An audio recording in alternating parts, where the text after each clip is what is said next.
નમસ્તે ખેડૂત મિત્રો, આજે વાત કરવી છે સરકારશ્રીએ એક નવી યોજના બહાર પાડી છે તેની જે છે શાકભાજીના પાકોમાં જે પ્રાકૃતિક કૃષિ પ્રોત્સાહન આપવાની યોજના છે।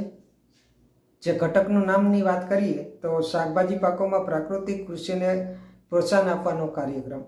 સહાયને ધોરણની વાત કરીએ તો પ્રાકૃતિક ખેતી પદ્ધતિથી શાકભાજીની ખેતી કરતા હોય તેવા ખેડૂતને બિયારણ, પ્રાકૃતિક ઇનપુટ, ખેતી ખર્ચ વગેરે માટે મહત્તમ પ્રતિ હેક્ટરે 20,000 સહાય મળવાપાત્ર રહેશે।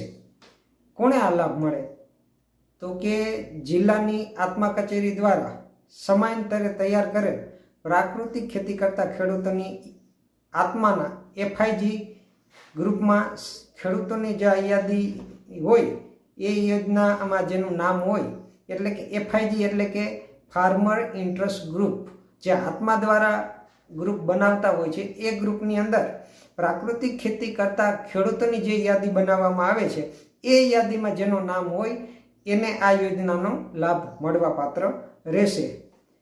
ખાતા દીઠ અને લાભાર્થી દીઠ મહત્તમ 2 હેક્ટર સુધી વાવેતર માટે આજીવન એક જ વાર સહાય મળવાપાત્ર થશે।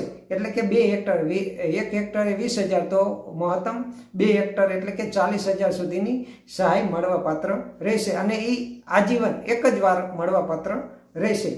અરજી કરવાની તારીખની વાત કરીએ તો 14/6/2024 થી 13/8/2000 સુધી અરજી કરવાની રહેશે આ ખેડૂત પોર્ટલ ઉપર।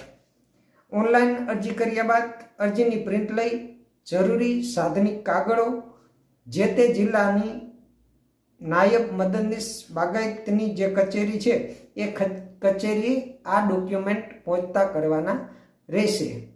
તો જે ખેડૂતે પ્રાકૃતિક ખેતી કરતા હોય, શાકભાજીની ખેતી કરતા હોય અને જે આત્માની એફઆઈજી ગ્રુપમાં જે પ્રાકૃતિક ખેતીની જે યાદી તૈયાર કરેલી હોય એ ખેડૂતોને આ સહાય મળવાપાત્ર રહેશે।